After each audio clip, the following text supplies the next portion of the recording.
Bonsoir à tout le monde.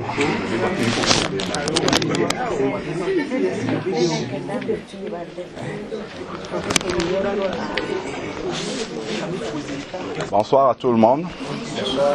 Bon. Je sais que les gens doivent être très fatigués et ont des obligations.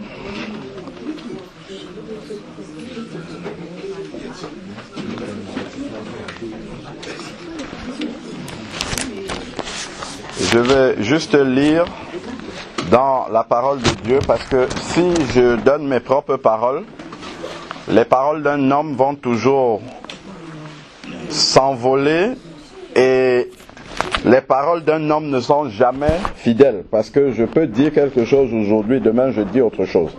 Donc ce qui reste la vérité éternellement, c'est la parole de Dieu. Comme Jésus a dit lui-même, mes paroles sont esprit et vie. Le ciel et la terre passeront, mais mes paroles ne passeront pas.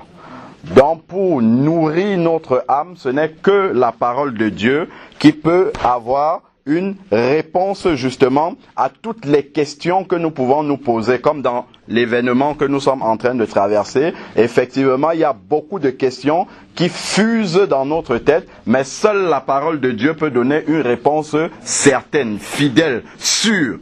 Parce qu'un homme peut parler avec son intelligence, mais la parole de Dieu est celle justement qui peut trancher de façon claire. Donc je vais lire un verset, c'est dans Marc 2, verset 10. Marc chapitre 2, verset 10. Je peux commencer d'ailleurs à partir du verset 9. Donc c'est Jésus qui était sur le point de guérir quelqu'un et qui dit, qu'est-ce qui est plus facile de dire au paralytique, tes péchés sont pardonnés, ou de dire, lève-toi, prends ton lit et marche. Mais ce qui m'intéresse et qui doit nous intéresser, surtout dans la circonstance dans laquelle nous sommes en train de passer en ce moment et qui nous réunit aujourd'hui, c'est le verset 10. Or, afin que vous sachiez que le Fils de l'homme a sur la terre le pouvoir de pardonner les péchés. Alors, ce qui vraiment retient notre attention, c'est sur la terre. Le Fils de l'homme, qui est Jésus, a le pouvoir de pardonner les péchés, mais c'est sur la terre. C'est-à-dire quand on est encore vivant. Après, c'est trop tard. Je crois que la sœur a commencé à parler dans ce sens-là, conduit par l'Esprit de Dieu. Et Hébreux 9 au verset 27 nous dit qu'il est réservé à tous les hommes de mourir une seule fois. Donc si quelqu'un pense qu'un jour il ne va pas mourir, il se trompe. Il doit mourir. Et le verset dit, immédiatement après vient le jugement. Donc il n'y a pas de demi-mesure. À l'instant même où on ferme les yeux, il y a un jugement éternel qui est prononcé, une sentence définitive qui est prononcée. Ou bien on rejoint le Seigneur dans le ciel, ou bien on descend pour l'éternité. Voilà. Donc, dans 2 ans, c'est pas comme lorsque dans les palais de justice humains, là, quand on rend un jugement, quelqu'un peut faire appel. On ne peut pas faire appel de cette décision-là. La sentence du Seigneur est irrévocable et il n'y a pas moyen de faire appel. Notre avocat même qui aurait pu faire appel, c'est lui qui parle là dans le verset de Marc 2. Il dit c'est sur la terre. Si nous sommes encore sur la terre ici, la Bible dit que nous sommes tous pécheurs et perdus. Donc pas un seul homme sur la terre n'a, comme on a posé la question là tout à l'heure, tous ont péché et sont privés de la gloire de Dieu. Pas même un seul est juste sur la terre. Et la Bible nous dit dans Romains 6 au verset 23 que le salaire du péché c'est la mort, c'est-à-dire la condamnation éternelle pour l'enfer. Pourquoi ? Parce que Dieu est totalement saint. Et le ciel dans lequel il habite est un ciel qui est totalement saint. Donc pour entrer dans la présence de Dieu, il faut être saint. Ma Bible qui est là. Sœur Sika peut dire qu'elle refuse de la prendre, qu'elle ne la prend pas, ben ça sera sa faute à elle. Mais moi, j'aurais fait ma part. C'est ce que Dieu a fait. Il a donné son fils pour mourir pour tous les hommes, peu importe leur religion, qu'ils soient catholiques, musulmans, peut-être tout, peu importe. Jésus est mort pour tous les hommes. Le cadeau est disponible pour tout le monde. Maintenant, où on l'accepte, ou on ne l'accepte pas. Lorsque le facteur passe chez vous et ne vous trouve pas, parce que vous avez reçu un colis recommandé, quelque chose comme ça, il laisse un avis de passage dans votre boîte. Lorsque vous venez, consciemment, vous ouvrez votre boîte aux lettres, vous trouvez l'avis de passage, le paquet vous attend à la poste. Vous avez deux possibilités. Ou bien, vous prenez l'avis, vous allez à la poste, vous retirez votre colis, auquel cas vous pouvez en jouir, ou bien, vous pliez le papier et vous laissez là, et le colis reste là-bas, ça retourne à l'expéditeur. C'est ce que beaucoup d'hommes font sur la terre. Quand je dis homme, c'est avec grande tâche. Jésus est mort pour tout le monde, mais tout le monde n'accepte pas ce cadeau qui est gratuit. Parce qu'on nous a trompés, on pense que c'est quand on est mort, on peut encore faire quelque chose, on ne peut plus rien faire, malheureusement. Ou heureusement même d'ailleurs. Donc, voilà ce qui est vraiment capital à comprendre, c'est quand les gens sont encore vivants là qu'il faut leur prêcher l'évangile afin qu'ils fassent la paix avec Dieu. Parce que si la mort trouve quelqu'un, l'état dans lequel il est sera l'état dans lequel il va rencontrer Dieu. Dans cet état-là, on ne peut plus rien changer. Donc ça c'est quelque chose déjà qu'il faut se mettre en tête. Je viens au monde dès l'instant où l'enfant vient au monde. La question la plus importante, c'est pas ce que l'enfant va manger demain ou après-demain, bien que ça soit une question importante. Mais c'est de savoir où est-ce que cette personne-là va passer l'éternité, le temps sur la terre, si ceux qui vivent le plus longtemps, même si vous vivez 100 ans sur la terre. Un jour viendra où il faudra partir. Et pour partir, il faut s'être préparé. Imaginez, vous partez pour un long voyage que vous n'avez pas préparé. Vous risquez d'avoir beaucoup de problèmes. Beaucoup, énormément même de problèmes. Et il me vient à l'esprit l'histoire justement d'un roi. Ce roi-là, justement, avec quelqu'un qui lui racontait des histoires drôles, ce qu'on appelle le fou du roi. Quand le roi avait envie de déstresser, il appelait cette personne-là pour que la personne, c'était un clown, voilà. La personne racontait des histoires et le roi rigolait aux éclats. Et un jour, quand le roi était comme ça, dans ces éclats-là, il dit, mais toi, tu es tellement amusant, tu dis tellement de bêtises que le jour où je trouverai quelqu'un qui est plus stupide que toi, alors là, vraiment, je donnerai toutes mes richesses à cette personne-là. Alors, un jour, le roi fait appeler ce clown-là. Et il lui dit, voilà, quand le clown vient, il est très content, il dit, mais roi, oui, j'ai beaucoup d'histoires que je dois encore te raconter aujourd'hui. Et le clown va dire au roi, voilà, je vais te raconter ces histoires-là. Le roi dit, non, aujourd'hui, je ne t'ai pas appelé pour que tu me racontes des histoires, mais j'ai quelque chose d'important à te confier. En fait, je vais partir pour un long voyage. Et le clown dit, bon ben d'accord, dans ce cas-là, je vais passer le temps à préparer de nouvelles histoires que tu n'as jamais entendues, afin que lorsque tu vas rentrer, que tu rigoles encore. Mais le roi dit non, le voyage est tellement long que je pars, mais je ne vais pas revenir. Bon, le clown a compris, et il dit au roi, j'espère donc que tu as bien préparé ce voyage, que tu as fait des provisions pour le chemin, pour manger sur la route et tout. Et là, le roi, il a baissé la tête, et il dit, hélas, je n'ai pas préparé ce voyage-là. C'est un peu comme ça que malheureusement, nous les êtres humains, nous raisonnons. Nous nous attachons à tellement de choses sur la terre. Nous nous donnons tellement de mal pour gagner beaucoup de choses sur cette terre. Mais toutes ces choses-là qui vont rester et qui sont périssables. Lorsqu'on va mettre celui qui est parti en terre, vous allez voir qu'est-ce qu'il va ramener. Même le costume qu'on va mettre sur lui, ça va pourrir. Même le costume, ça va pourrir. Qu'est-ce qu'il pourra ramener? Le don que Dieu lui a fait de sa vie. Je ne parle pas de lui spécialement, on ne parle pas de quelqu'un qui est mort. Je mets à cette place-là chacun d'entre nous ici. Si Dieu te rappelle maintenant, qu'est-ce que tu vas lui dire de la vie qu'il t'a donnée? Parce que c'est un cadeau qu'il t'a fait. Tu vas dire, j'ai gaspillé ma vie, j'ai passé le temps assis devant ma télé, j'ai passé le temps à faire les problèmes à mon frère, à ma soeur, j'ai passé le temps à mal parler des gens, et ainsi de suite. C'est ça que tu vas dire à Dieu. Mais Dieu va te poser cette question-là. Qu'as-tu fait de ta vie? Souvent, nous sommes là, nous sommes tellement à l'aise dans nos situations qu'on pense maîtriser tout. Même le souffle de notre vie. Et là, je vais lire un autre verset dans la parole de Dieu qui se trouve dans le livre d'Ecclésiaste. Ecclésiaste 8 au verset 8. Qui nous rappelle cette réalité-là. L'homme n'est pas maître de son souffle pour le retenir. Il n'a aucune autorité sur le jour de la mort. Aucune autorité. Si Dieu dit, tu vas partir cette nuit, tu veilles, tu t'endors, tu plonges dans la piscine, tu fais comment? Tu vas partir à l'instant où il dit tu vas partir.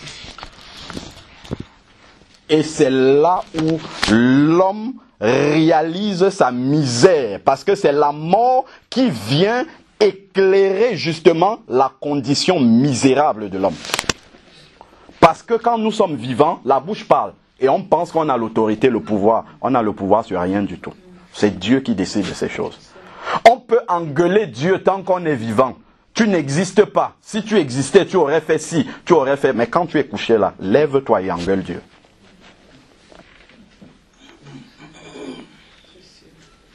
C'est là que tu réalises qui tu es vraiment. Que tu sois le président Obama, qui est probablement l'homme le plus puissant du monde, ou que tu sois un SDF qui dort à la belle étoile, les deux sont pareils au moment de la mort. Pareil, qu'on te mette dans un cercueil qui coûte 800 millions d'euros ou qu'on t'enterre sans cercueil, c'est la même chose. Même chose. Ça, c'est la réalité de la misère de l'homme. C'est pas l'homme qui fait une faveur à Dieu en croyant en lui. C'est Dieu qui accorde une faveur à l'homme pour le sauver. C'est Dieu qui fait une faveur à l'homme. Parce que quand nous vivons, nous pensons souvent que c'est une faveur qu'on fait à Dieu. De dire, bon ok Seigneur, je vais lire quand même ta parole là, ou bien je vais accepter quelqu'un qui parle de l'évangile, ou bien je vais m'arrêter pour écouter. On pense que c'est une faveur. Mais c'est quand on est couché sur un lit de maladie et que les membres n'obéissent plus à notre autorité, là déjà on commence à se rendre compte combien on est misérable et combien on n'a pas la maîtrise sur notre vie. Et Dieu permet souvent ces circonstances-là pour nous ramener à la réalité de notre condition misérable. Parce qu'un jour, ça va s'arrêter. Un jour, le souffle de vie, Dieu nous le retire. Et là, le bilan va arriver. Vous savez, quand vous allez dans un supermarché, vous pouvez arriver, je ne sais pas, au Auchan, Carrefour, je ne sais pas à quelle heure ils ouvrent. Imaginons 10h du matin, ils ferment à 22h le soir. Vous pouvez tourner dans le magasin autant que vous voulez, prendre 5, 10, 15, 20 caddies, vous remplissez, ainsi de suite. À un moment donné, il faut passer à la caisse. Faut passer à la caisse. Et maintenant, les caissières d'ailleurs, si vous venez même avec un sac, elles vont dire, monsieur, ouvrez le sac pour qu'on regarde ce qu'il y a là-dedans. Il n'y a rien qui passe à la caisse sans qu'on ait scanné.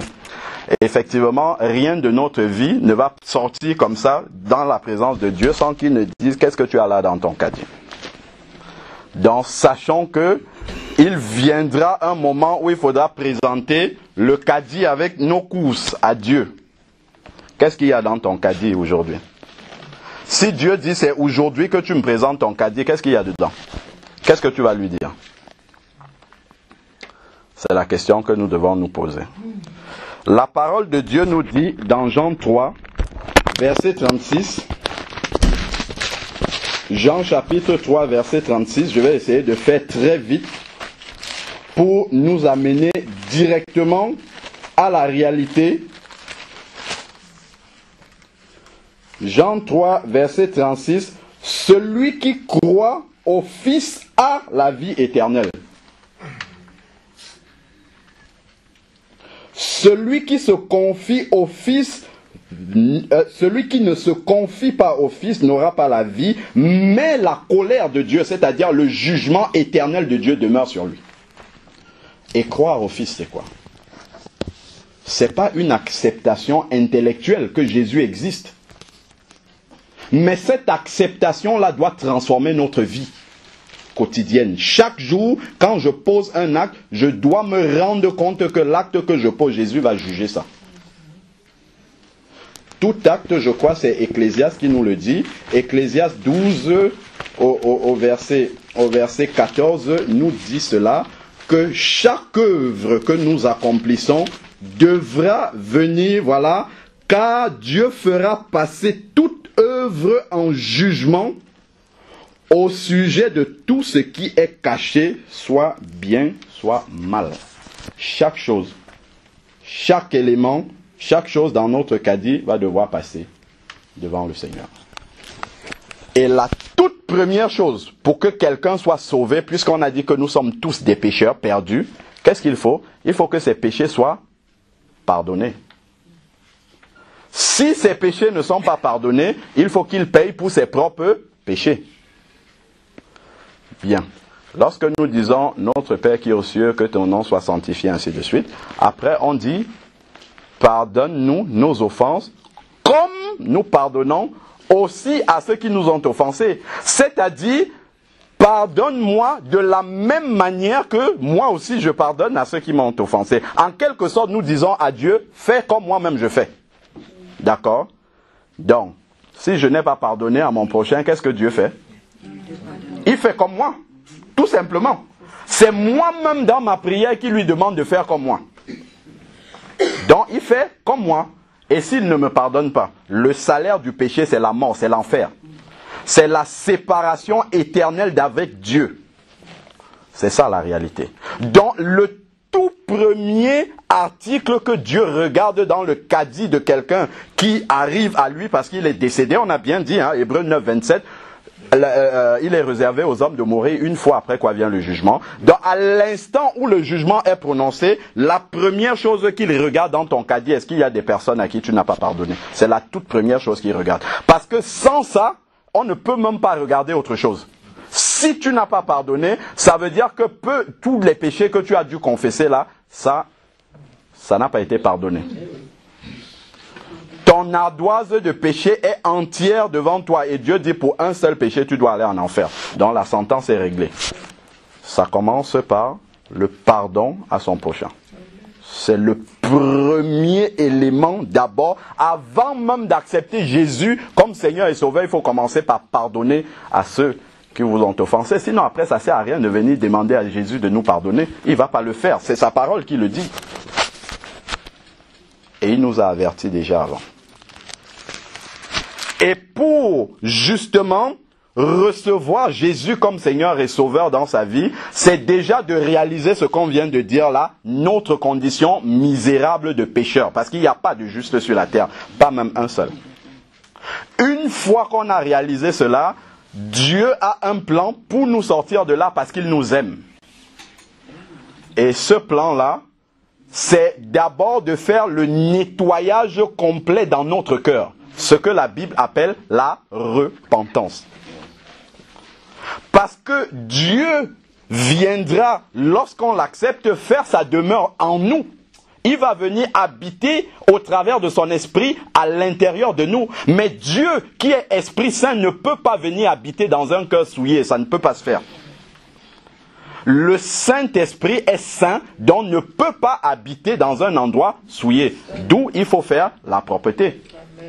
Si le président Obama vient passer une semaine avec vous à la maison, on vous annonce ça, qu'est-ce que vous allez faire? Vous allez repeindre les murs, vous allez faire toutes sortes de choses, changer le menu, ainsi de suite. C'est la même chose. Le Saint-Esprit doit venir habiter dans un cœur, il faut que le nettoyage soit fait avant. La repentance, repasser sa vie, demander pardon à Dieu pour chacun des péchés que nous avons commis. Et le travail spirituel que Dieu fait au travers de chaque péché pour lequel nous demandons pardon, c'est qu'il nous délivre en plus.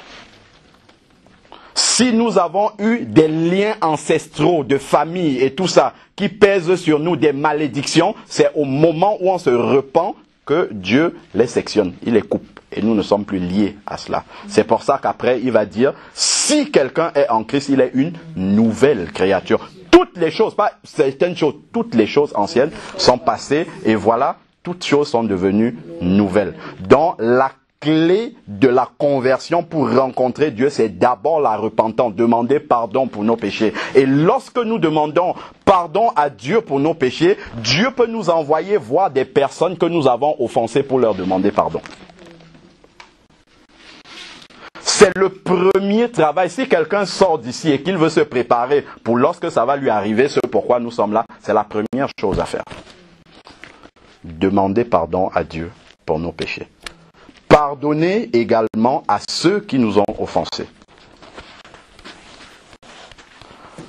Vous savez que la Bible nous dit que le monde est dominé par le malin. Et le malin ne va jamais nous aider à nous rapprocher de Dieu. Jamais. Il va toujours nous éloigner. Pourquoi? Parce que lui, il sait qu'il va aller en enfer. Et s'il peut amener le maximum de personnes avec lui là-bas, c'est tant mieux pour lui. C'est pour ça que vous voyez dans le monde, il n'y a pas beaucoup de personnes qui prennent le temps pour dire ce que nous sommes en train de dire ou même pour méditer eux-mêmes sur ce que nous sommes en train de dire. Parce que le malin a obscurci leurs pensées afin qu'ils se disent qu'ils sont éternels là sur la terre alors qu'ils sont passagers. Ils vont partir d'une minute à l'autre et ils ne le savent pas. On était à l'hôpital encore le samedi pour prendre la fille. Mais la sœur m'a dit, est-ce que tu peux aller lui parler? J'ai dit la prochaine fois. Mais le lundi, c'était fini. C'était trop tard, trop tard. Trop tard. Quand nous sommes là en santé, c'est là qu'il faut prendre les décisions. C'est là où il faut prendre la décision la plus importante de notre vie. Souvent, on a l'habitude, lorsque vous voyez des personnes qui sont en train de célébrer leur mariage, ils disent que c'est le plus beau jour de leur vie. Pas du tout.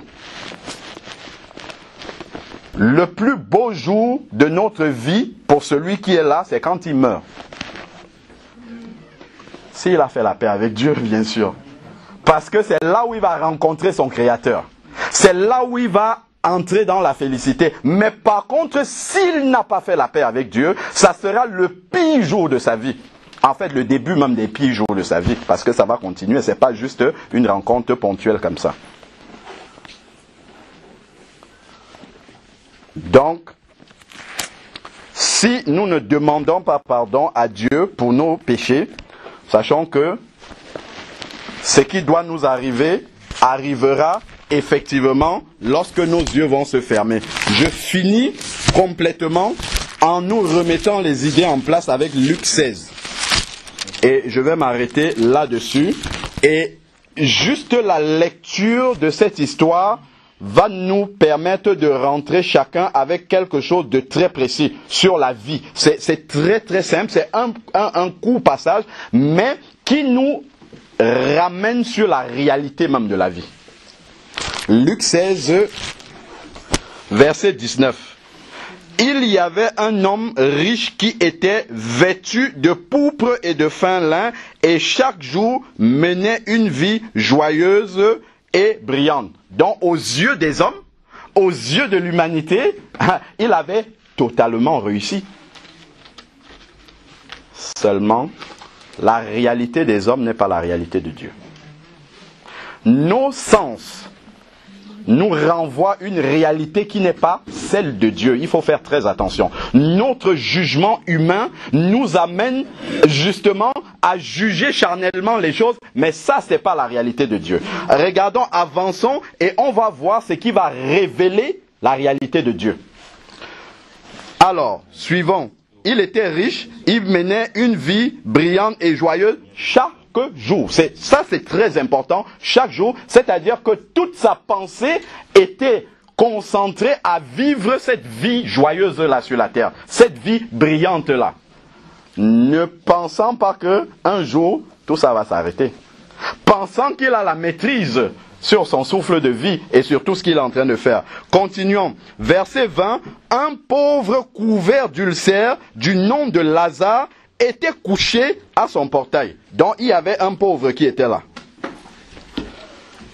Il aurait désiré se rassasier de ce qui tombait de la table du riche. Même les chiens venaient lécher ses ulcères. Bon, qu'est-ce qui arrive? Jusque-là, il y a un riche, il y a un pauvre. Les humains, quand on passe, on dit celui-là, il a une grande maison, il a une grosse voiture, il a un beau travail, un gros salaire, un compte plein en banque. Donc, il a réussi. C'est bon. Ensuite, maintenant, voilà ce qui se passe. Le pauvre mourut et fut porté par les anges dans le sein d'Abraham. Le riche aussi mourut et fut enseveli dans le séjour des morts. Vous voyez, en fait, il y a une réalité qui va arriver là. Tant qu'ils sont là, ils sont vivants, ce sont les yeux qui disent celui-ci a réussi, l'autre a raté. Mais la réalité de Dieu, c'est quand la mort arrive. Là, tu auras beau être Nelson Mandela, tu auras beau être un sans-emploi, tout ça, la réalité de Dieu va révéler véritablement quelle est la condition de l'homme. Là, ils ont été ensevelis dans le séjour des morts. Il leva les yeux, c'est le riche, et en proie au tourment, dont il souffrait. Il est parti dans le séjour des morts, et là-bas, il est en proie au tourment. C'est-à-dire que la vie qu'il a menée l'a conduit dans cet endroit-là. Est-ce que vous avez vu? Ici, il nous est dit que lorsque le pauvre est mort, les anges sont venus le chercher. Lorsque le riche est mort, il est allé dans le séjour des morts. C'est-à-dire quoi? Le jugement, comme on a dit là tout à l'heure, immédiatement après la mort, hop, le chemin est choisi. Dites-moi quelle prière peut sortir le riche là?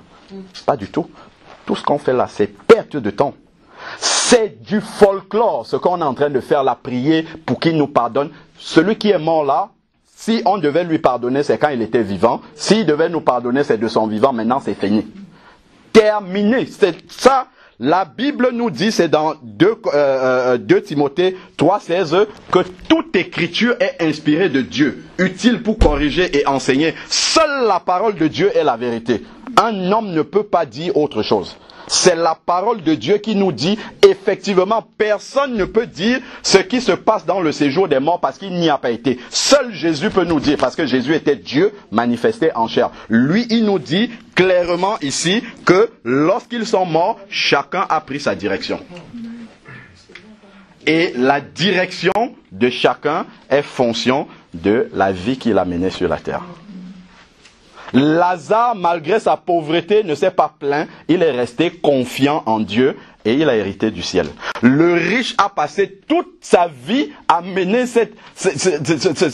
comment dire, à jouir du plaisir mondain sans jamais penser à Dieu, sans jamais essayer de se... C'est pas parce qu'il est riche qu'il est allé en enfer. C'est parce que Dieu n'avait aucune place dans sa vie.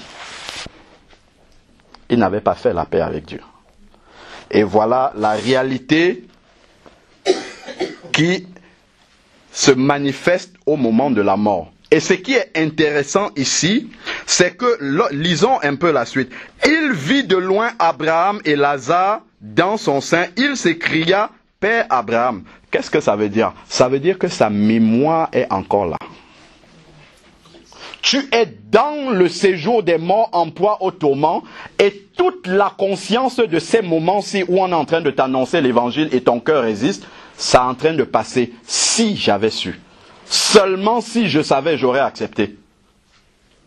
Aujourd'hui, tu peux prendre une décision. Demain, c'est trop tard. Le samedi, quand on est parti, il pouvait prendre une décision. Je ne sais pas s'il a pris. Dieu seul le sait. Dieu seul le sait.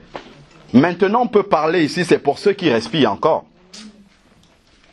C'est la réalité. On peut, lorsque vous mourrez, on peut prendre le faire par, on écrit dessus, j'ai combattu le bon combat de la foi. Ça ne sauve pas ça. Ça va soulager notre conscience. Mais si le riche pouvait remonter à la terre, vous dire ce qu'il vit là-bas.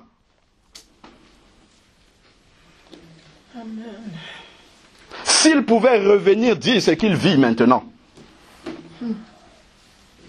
Je crois qu'il ne serait pas en train de dire j'ai combattu le bon combat, il aurait dit déchirez-moi ça. Quand l'apôtre Paul dit j'ai combattu le bon combat, c'est pas quelqu'un d'autre qui dit à sa place. C'est lui-même. Quand il analyse sa vie, il voit comment il a vécu dans la consécration à Dieu, l'attachement à Dieu. Il dit oui, quand je regarde ma vie, j'ai effectivement combattu le bon combat. Et il ne le dit pas pendant qu'il vit, il le dit à la fin de sa vie. L'apôtre va dire, il vaut mieux la fin d'une chose que son commencement. C'est au terminus qu'il dit, oui, j'ai vécu la bonne vie. Nous, humainement, par nos sentiments, on essaye de bien faire les choses. Oh, mais j'ai fait ceci. Mais même si la vie de la personne ne correspond pas à ce qu'on a écrit, mais ça n'influence pas Dieu. Il ne faut pas qu'on se trompe. Ça, c'est le diable qui nous trompe avec ça. Et Dieu n'est pas influencé par ça. Dieu, on a dit, toute œuvre viendra en jugement devant Dieu. Si tu as semé pour la chair, tu récolteras la chair. De la chair, la corruption, l'enfer. Si tu as semé pour le ciel, quand je parle de semer, c'est la vie que tu as menée. C'est ça que tu vas récolter. Tu ne peux pas semer les arachides, tu récoltes le maïs, pas du tout. Non. Si tu as semé les arachides, à la fin, ce sont les arachides que tu auras. Si tu as semé le maïs, à la fin, c'est le maïs que tu auras.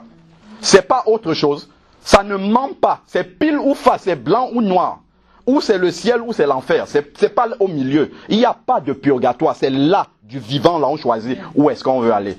Et Dieu est là au travers de Jésus qui a donné sa vie pour nous aider à arriver là-bas. Ça, c'est la réalité que le diable ne veut pas que les êtres humains sachent. Il veut que nous nous illusionnons qu'on peut faire à peu près et on va quand même arriver là-bas. Pas du tout, il n'y a pas d'à peu près.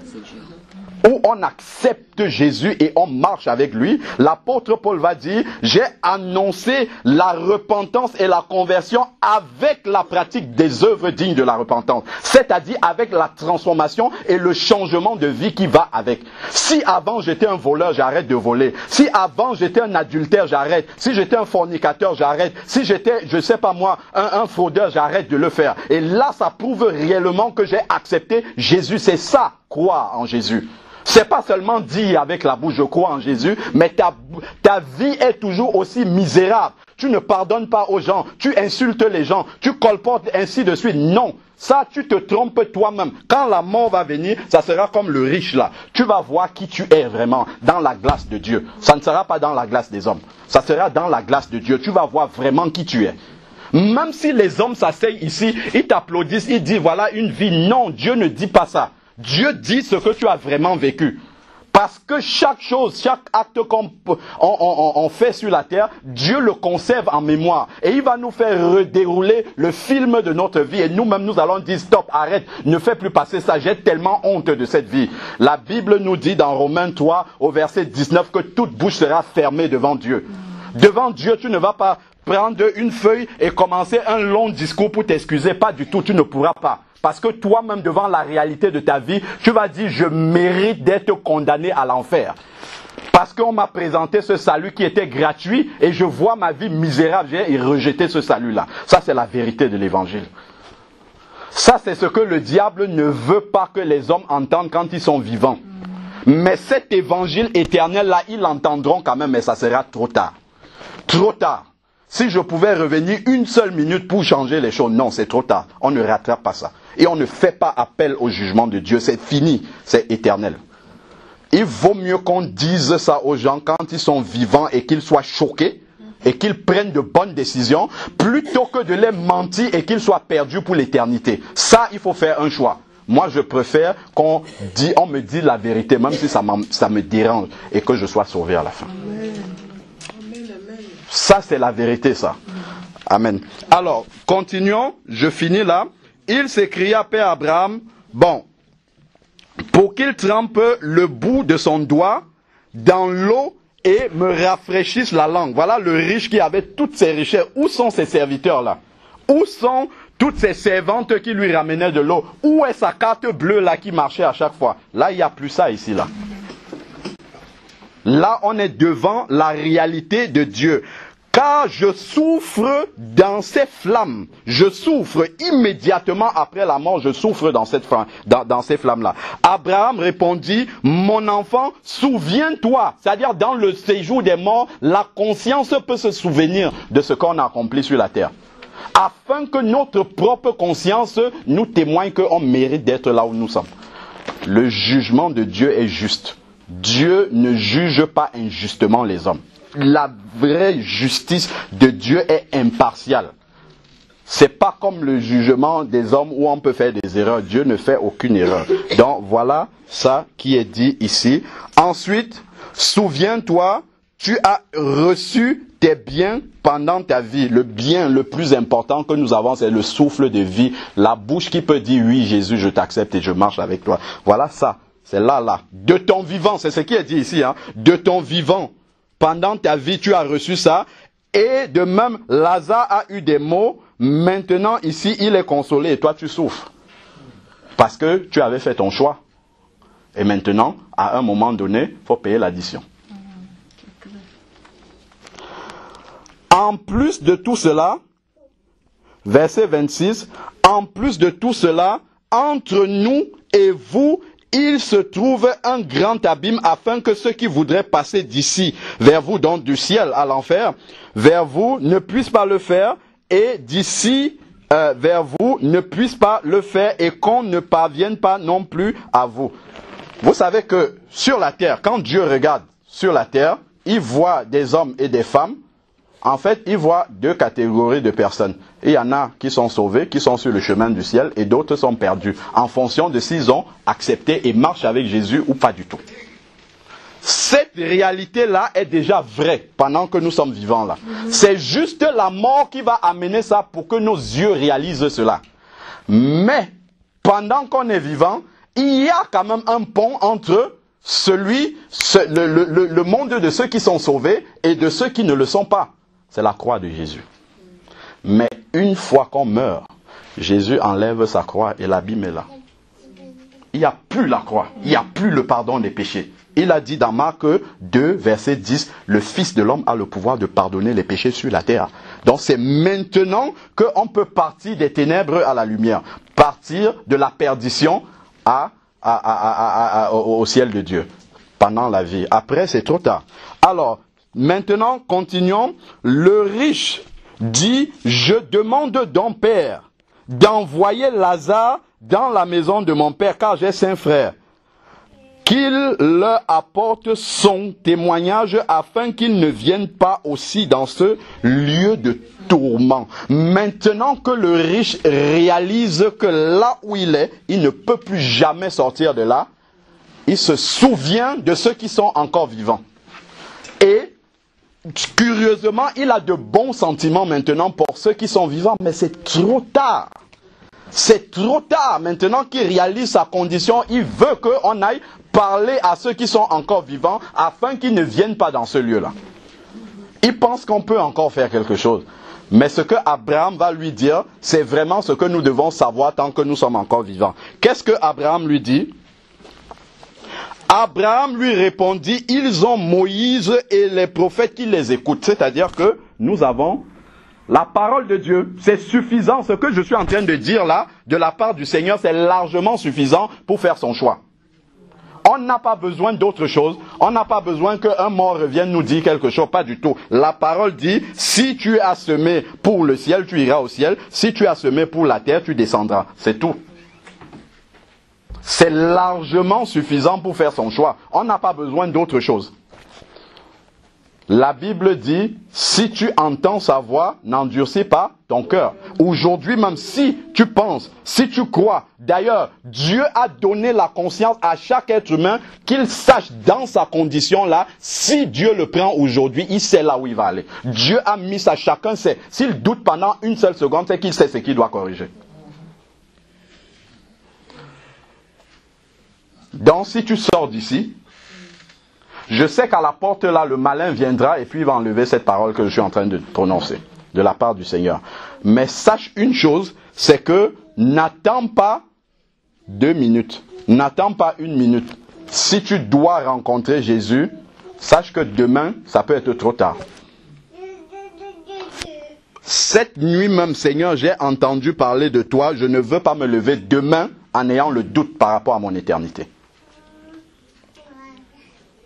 Samedi et dimanche, lundi, on était déjà dans une autre situation. Continuons. Ensuite, alors, verset 29, Abraham répondit, ils ont Moïse et les prophètes qui les écoutent. Et il dit, non, Père Abraham, mais si quelqu'un des morts va vers eux, ils se repentiront. Vous voyez, c'est pour être sauvé, c'est la repentance. On revient encore là, ils se repentiront. Donc, lui qui n'avait pas accepté l'évangile étant vivant, quand il est là dans le séjour des morts, là, il sait maintenant ce qu'il faut faire. C'est-à-dire que même pendant sa vie, il savait ce qu'il fallait faire.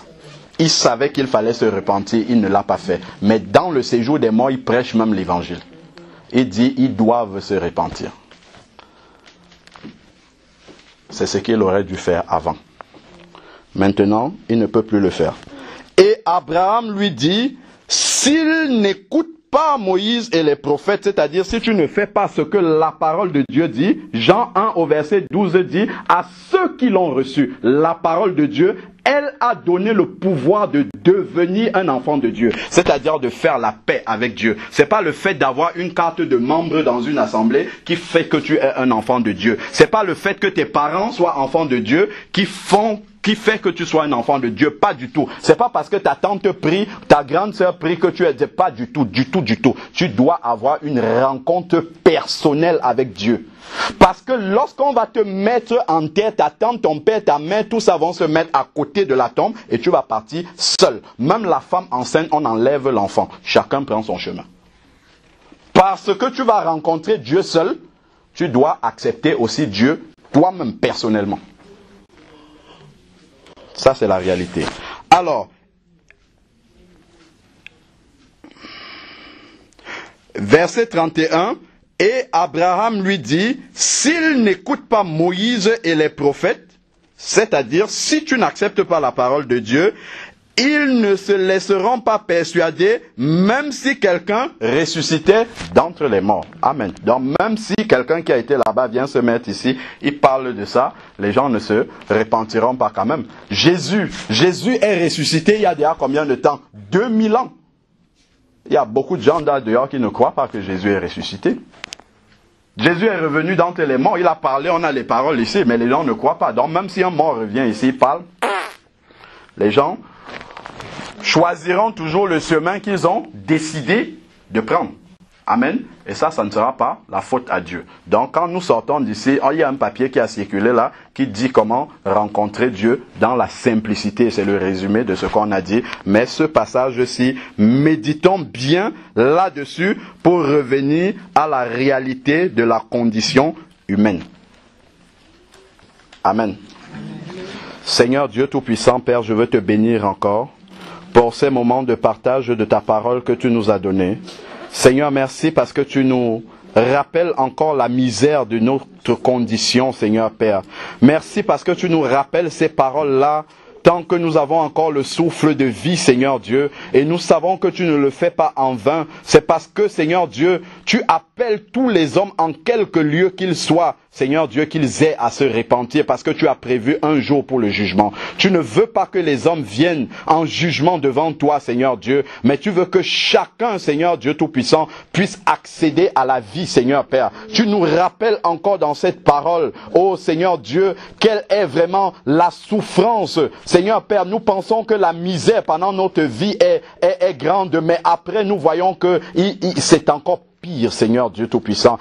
Aide chacun d'entre nous, Seigneur Dieu, à pouvoir se préparer pour l'éternité, Seigneur Père, afin de ne pas être surpris par ce jour, Seigneur Dieu, afin de ne pas arriver les mains vides devant toi, Seigneur, afin de ne pas venir devant toi, Seigneur, comme s'il n'avait pas entendu ta parole, Seigneur Dieu Tout-Puissant. Père, je te prie de continuer à révéler cette réalité que le malin veut occulter, Seigneur Dieu Tout-Puissant, en nous occupant tellement dans cette vie, en occupant notre esprit avec tant de choses qui ne te glorifient pas, pour que nous ne pensions pas, Seigneur Dieu, à la réalité de notre éternité. Cette éternité dans laquelle chacun rentrera individuellement, Seigneur Père. Nous avons compris que c'est pas en groupe, Seigneur, que nous allons rentrer, mais c'est chacun personnellement qui te rencontrera après avoir quitté cette terre, Seigneur Dieu. Je te prie vraiment que le départ, Seigneur Dieu, ô Père, de Happy, soit pour nous encore une sonnette d'alarme, Seigneur Dieu Tout-Puissant, afin que chacun d'entre nous puisse faire un bilan dans sa vie et de savoir, Seigneur Dieu, où